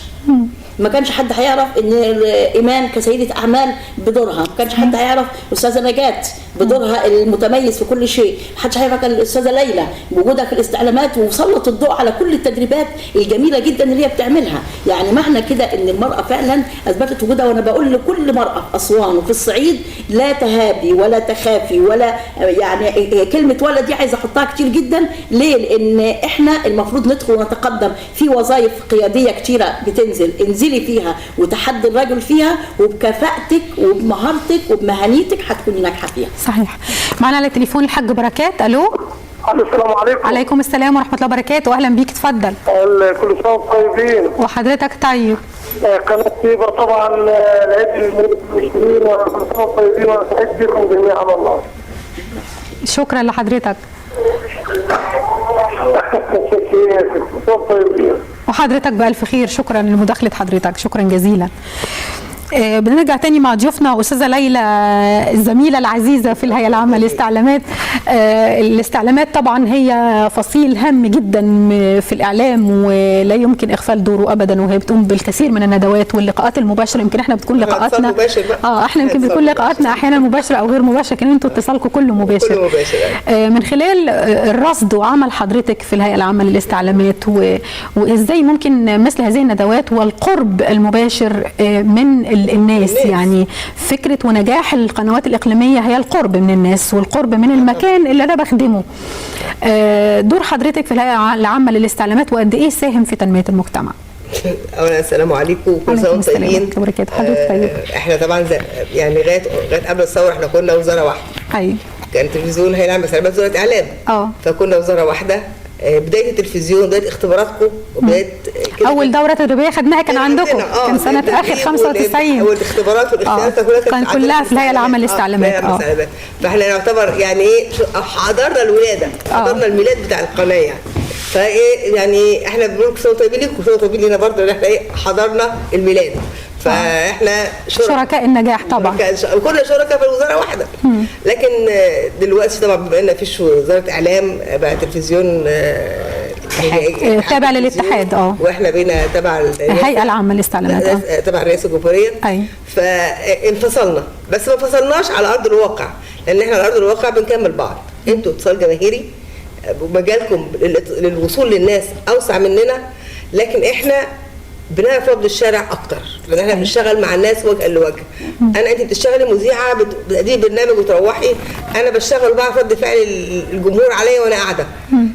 رضي باللي انا بقوله او ما رضيش وانا قاعده في الندوه، بحس الناس تجاوبوا او ما تجاوبوش من نظره عينيهم، من حركتهم، من انصاتهم، من كل من الخلاجات اللي يعني ايه البادي لانجوج ده بيبقى ايه ليه تاثير فظيع يعني. فانا كمركز اعلام بنشتغل مع الناس مباشر، ندوات ودورات، بس انتوا كاعلام جماهيري بتسلطوا الضوء على شغلنا. يعني احنا بيبقى عندنا ندوات بتيجوا تصوروها، بتلتقوا مع الناس، مع المحاضرين، بتلتقوا مع الناس اللي حاضرين الندوه، بتلتقوا معانا، بتقولوا اخبارنا، بتقولوا ندواتنا، بتعرفوا الناس ان احنا بنشتغل، ان في شغل. ما انا اللي حاضر ندوه 25 30 عملت ندوه موسعه حضر فيها 60 70 مش اكتر من كده. لكن انتوا كاعلام جماهيري بيشوفكم ملايين في 5 6 محافظات، فانتوا بتدرسوا شغلي وبتدرسوا اللي انا بعمله اكتر. لما بتلتقوا بالمحاضر او بالمدرب وبيقول لكم خطه العمل اللي عملها ايه، التوصيات اللي خرجنا بيها ايه، فده بيوصل للجماهير. ايه الموضوعات اللي تحسي ان الناس حابه تتكلم فيها فعلا؟ الناس ليكم انتم يعني عايزاكم تشتركوا معايا. فانتوا بتجيبوا برامج جماهيريه، بتقولوا مشاكل الناس، لا احنا عايزين تجيبوا حلول للناس. يعني تجيبوا ناس يشوفوا حاجات للمحافظه دي من خارج الاطار اللي احنا بنتكلم فيه كل مره. يوجدوا حلول خارج الصندوق او من بره الصندوق اللي احنا بنقول عليه، مش حلول تقليديه يعني. مش تقليديه، مش اللي بنقول كل مره ان الشباب يشتغل. احنا عايزين الشباب يشتغل. طب يشتغل ايه؟ يعني لا هو في شغل، بس يشتغل ايه؟ مش ضروري يستنى حكومه، لا مفيش حكومه بعد كده. مش ضروري يستنى يشتغل موظف. عايزين نشيل فكره الموظف دي من عقل كل الشباب. الفكر الحر المتحرك، كمان شاب منتج في نفس الوقت. نسبه الموظف دي هتبقى قليله جدا، لان احنا 7 مليون موظف، مصر ما بتحتاجش اكتر من 1.5 مليون. هو حتى الموظف في وظيفته لازم برضه يبقى تفكيره متحرر. لا ومش كم العمل الكبير، لان احنا هتروح المكتب اللي يديروا مثلا 4 قاعدين في 15 صح. فما بيشتغلوش، يتفرق الدم بين القبائل. مين اللي يشتغل مين يشتغلش، يتفرق الدم بين القبائل، خلاص انتهى. فاحنا عايزين انتوا كتلفزيون، انتوا ليكم اتصالات، ليكم في ناس مش محاضرين، في رجال اعمال ممكن تستضيفوهم، ممكن هم اللي يبتدوا ايه يعني عندهم مشاريع او شباب عمل مشاريع ناجحه حتى لو قليله في اسوان. عارفه انها مش كتيره، انها مش كتيره في اسوان، بس تبقى قدوه وتبقى هي البدايه. يشجع شاب تاني يعمل مشروع زيه. يعني انا كان شفت مهندس شاب صغير وخريج فبيشتكي مش في شغل في الحكومه، عايز يتعين. فبقول له يا حبيبي يا ابني انت ما تشتغلش حكومه ايه يا حبيبي، انت مهندس، انت بتشتغل حر، روح اشتغل في المشاريع الجديده اللي في القناه، في المدن الجديده اللي شغاله دي، سيب اسوان واطلع انطلق في اسوان. قال لي انا خدت هندسه عشان اروح اتبهدل. قلت له ما انت اخدت الهندسه عشان انت تشتغل بيك دلوقتي، انت في ذروه انتاجك. ايوه وما ترتبطش. عايزين يعني احنا في اسوان مرتبطين نفكر تفكير غير تقليدي، ما نطلعش من بره البلد. يا اما نشتغل سياحه يا اما نشتغل على مكتب، وقليل قوي اللي بيشتغل حر غير السياحه. أيوة. هو السياحه بيشتغل حر غير السياحه. شغله عايزه مجهود بدني. لا مش عايزين نشتغل حاجه فيها مجهود بدني، احنا عايزين انتوا بقى دوركم ان توعوا الشباب ان انت دي الفتره دي يغير طريقه فكره من سن 25 لغايه 45 انت مرحله انتاجك البدني كمان، تروح وتبحث عن لقمه العيش في اي مكان. يعني عايزين يعني. طب بس معانا تليفون، معانا استاذ محمود من القاهره. الو استاذ محمود، اهلا بيك، اتفضل. كل سنه وانتم طيبين. وحضرتك طيب؟ طيبين مع قناه التامنه وطيبه. شكرا حضرتك بتتابعها؟ طبعا بتابعها. البرامج اللي بتعجبك ايه؟ والله اغلب برامج المراه وبرامج الشباب. تمام، شكرا ليك يا استاذ محمود. شكرا لحضرتك، شكرا. اهو من القاهره بس بيتابع الصعيد. وقناه طيبه اصلا يعني خلي بالك يا نيفين، يعني كانت اول مذيعه خرجت على الشاشه الصغيره في القناه التامنه كانت شادية مصطفى. كنا احنا في القاهرة بنعمل الافتتاح.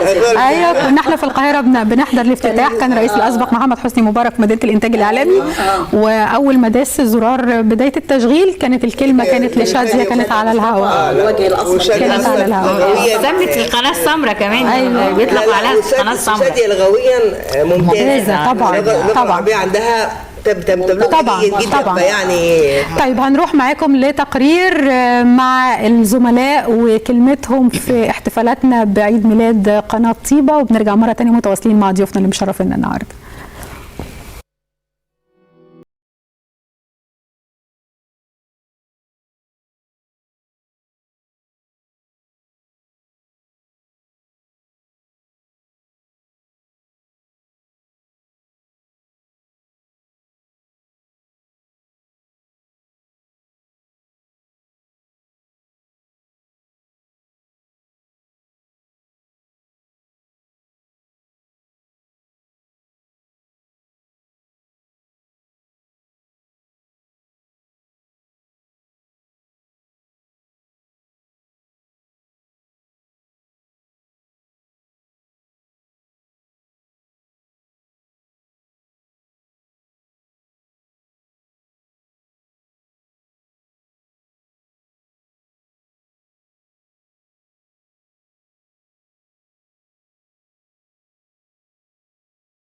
داخل وحدة الفاينل كات هي أهم غرف القناة اللي موجودة داخل قناة طيبة. الغرفة دي بيتم فيها إعداد معظم التقارير اللي بيتم إنتاجها لبرامج الهواء. من داخل الغرفة معنا زميل محمد حسن عز الدين وزميل المونتير نصر رزق. برحب بيكم، كل سنة وأنتم طيبين. أهلا منار، وكل سنة وأنتم طيبة، وكل سنة وكل الإعلاميين هنا في القناة الثامنة أو قناة طيبة وكل العاملين بها. ويعني دي حكاية يعني صرح إعلامي كان جديد، وإن شاء الله مستمر في رسالته الإعلامية إن شاء الله. أستاذ ناصر، كل سنة وحضرتك طيب. طيب. طبعا في الغرفة دي بيتم إنتاج معظم التقارير تقريبا اللي موجودة داخل القناة، ومعظم الفواصل والأغاني، هي من أهم الغرف اللي موجودة في داخل القناة. نظام العمل داخل الغرفة دي، وبتحاولوا إزاي إن أنتوا تنجزوا المطلوب منكم في أقصر وقت ممكن؟ والله إحنا بيجينا الشغل زي ما أنت شايف بيه أصلا يعني إيه مش مظبوط طبعا، كل حاجة في مكان مش مرتب، فاحنا بنرتبه هنا، في صوت مثلا مخالف، في صوت عالي، في صوت واطي، بنظبطه يعني. نرجع تاني لمحمد، طبعا من الزملاء الاعزاء اللي موجودين داخل قسم الاخبار. يمكن قسم الاخبار دايما من الاقسام اللي بيبقى فيه عليها ضغط الشغل عالي جدا، وبيبقى فيه ايام كتير مطبقين ليل ونهار.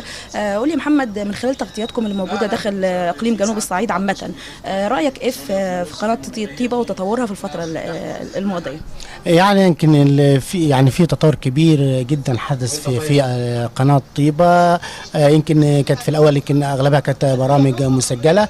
احنا الايام دي بنشوف برامج توك شو او برامج هوا كتير جدا جدا، ومن هنا انطلق اهميه دور المراسل الاخبار في قناه طيبه. الاول كان قاصر على يعني تغذيه النشره وبرامج محدوده، انما مع اتساع البرامج وبرامج التوك شو والحاجات دي ابتدت اهميه او او دور بيبقى عبء كبير على مراسل الاخبار، لان هو بيغذي هذه البرامج بالتقارير الاخباريه المتنوعه، اذا كانت مشاكل بتهم المواطنين او احداث يعني احداث بتنفذ على ارض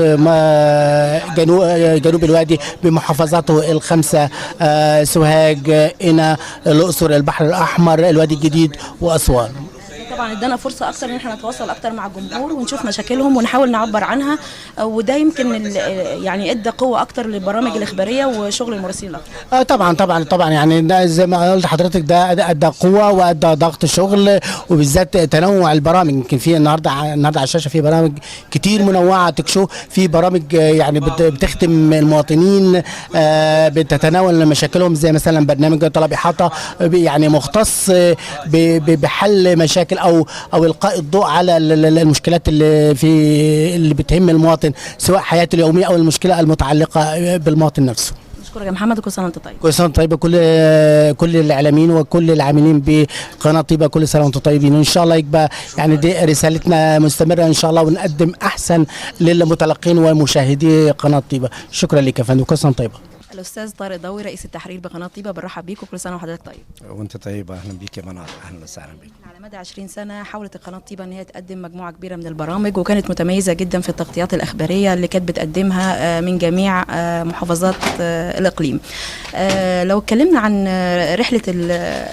رحلتك داخل القناه وازاي بدات، وكانت ذكرياتك ايه من اول ما بدات القناه؟ والله احنا يعني الحمد لله بدأنا في 95 بعد المسابقة بتاعت اللي نزلت التلفزيون، وكنا تقريبا يعني في الأخبار هنا كنا تقريبا. بس التجريبي سنة 95 والبث الرسمي سنة 96. هو احنا بدأنا في الأول التدريب بعد المسابقة في 95، بعد كده 1/11/95 تقريبا بدأ التواجد هنا في القناة كأفراد كلنا. هنا لو هتكلم على الأخبار، في الأخبار كنا تقريبا 10، 4 محررين و6 مراسلين كان هنا. لما بدأنا هنا احنا في 95 ما كانش في أي أساسات في المبنى، ما كانش في كراسي، ما كانش في ترابيزات. كنا بالفعل يا إما بنقعد في الأرض، يا إما الناس كانت واقفة يا إما الناس كانت واقفة كده في المحيط. كان اذكر وقتها تقريبا الاستاذ نبيل هاشم. طبعا كان لسه المبنى برضه بيكتمل المباني فيه، وكان فعلا في زي ما بيرددوا بعض الزملاء كان في سجاير، كنا بنطلع على السجاير، كان لسه السلالم ما كملتش، بنطلع على السجاير. المكان اللي نقعد فيه في الارض كنا بنكنسه وننظفه يوميا كده. يعني ايه العمليه الاعلاميه في هذه الفتره، ويمكن على مدى ال20 سنه اتطورنا كتير وحصل تطوير كتير في البرامج الاخباريه، حاولنا من خلالها ان احنا نتواصل مع الناس ونشوف همومهم ومشاكلهم ونعبر عن ارائهم، وكمان نعبر عن الاخبار الجديده ويكون لنا السبق فيها.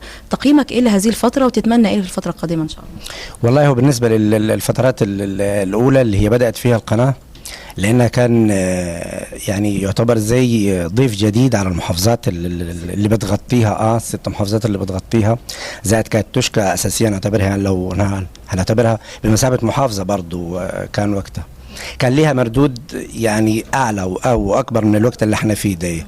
ليه؟ لانها زي ما بقول زي ضيف جديد، والناس رغباه ومرحبه بيه، مرحبه بيه. حتى اللقاءات نفسها كان يعني انت برضو اشتغلتي مراسله من فتره طويله يا استاذه منار، فانت تعرفي ان الناس كانت بتجري على التلفزيون، فعلا بترحب باللقاءات، عكس الفترات اللي بعد كده خلاص الناس خدت على وجود القناه، فما بقيش في تهافت عليها دي. لكن القناه تطورت طبعا من بدايه من 95 او من 96 وجاي بدات في تطور طبعا، عشان الامكانيات برضه كل سنه بتعدي كل ما بيتوفر امكانيات شويه افضل، وان كان ما وصلناش للامكانيات اللي هي اللي نقدر نقول ان احنا ممكن نجود شغل اكتر من كده. تقدم التهنئه بقى لكل الزملاء، ويعني باسمنا كلنا كمان بنقدم التهنئه لقسم الاخبار على المجهود الكبير اللي هم بيقدموه للقناه. كل سنه وهم طيبين، ونتمنى مزيد من التوفيق ان شاء الله.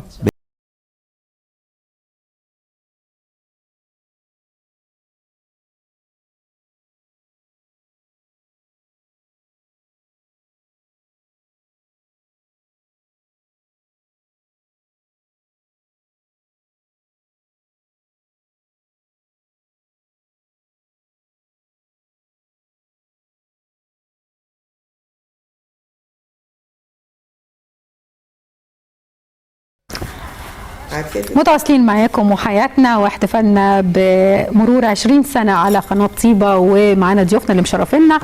أستاذة إيمان، لو حبينا من حضرتك كلمة أخيرة، حضرتك تحبي تقولي إيه؟ احب طبعا اقول لكم كل سنه وانتم طيبين، وان شاء الله نتمنى نشوف قناه طيبه من اوائل القنوات في التلفزيون على الشاشه الاولى.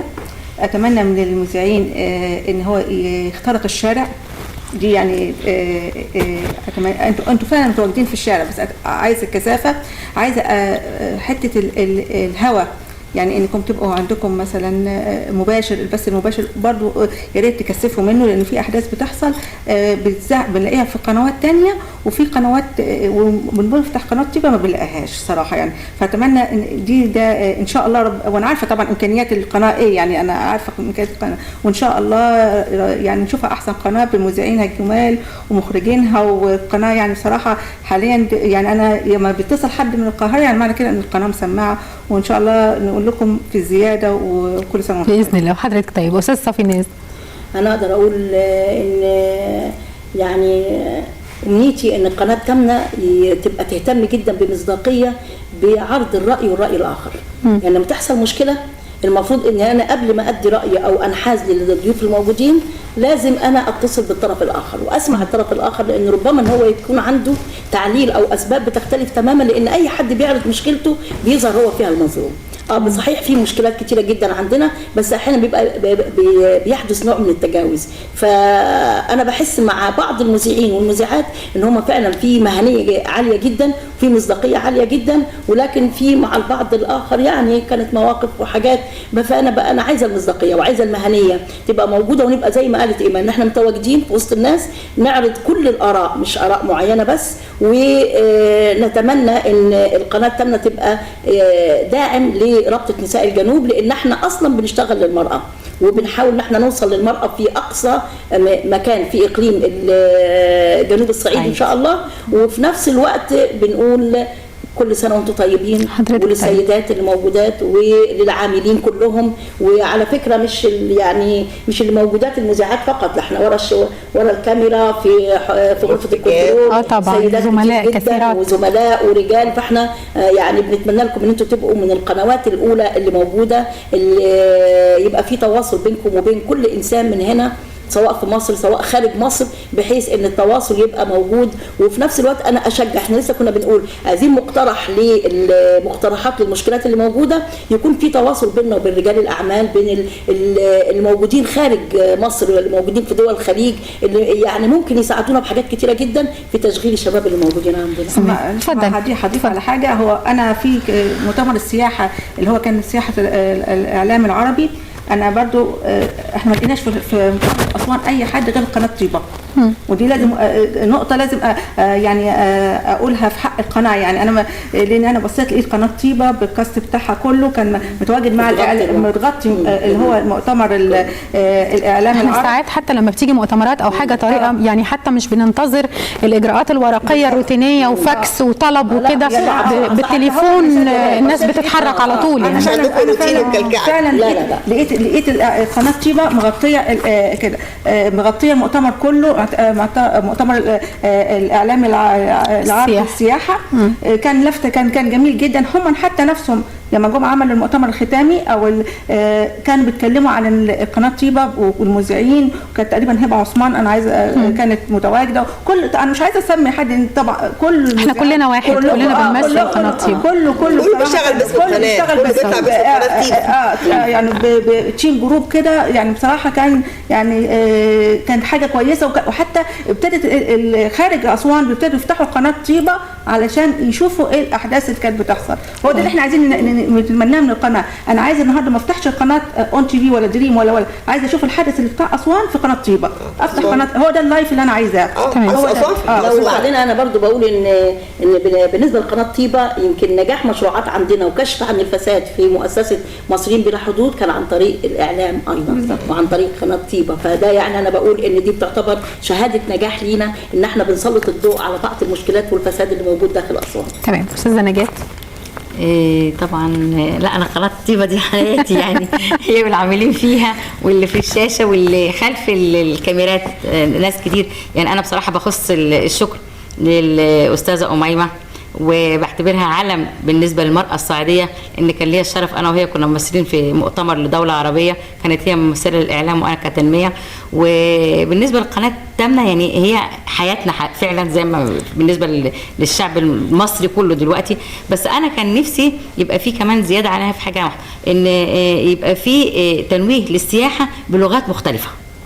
يبقى عندنا برامج، يبقى فيها كذا لغه مباشره بالنسبه وفي نفس الوقت انا بحب يعني دلوقتي كنت بتكلم مره برضو مع حد من الاعلاميين اصدقائنا ان احنا نبرز دور المراه يعني في الصعيد، وفي نفس الوقت برضو احنا يعني لازم يبقى برضو هي وصلت لايه. يعني هي دلوقتي في برامج معينه، في برنامج راح من على الشاشه نفسنا يرجع اللي هو الجريدي كان من البرامج الممتازه والجميله فعلا. اخص بالشكر برضو البرنامج الجميل كنوز نوبيه، وابراز الشخصيات وتقارب اكيد لا بس هو قطاع مهم طبعا، لا قطاع مهم لازم يتغطى. طيب تمام، شكرا ليك يا نجاة.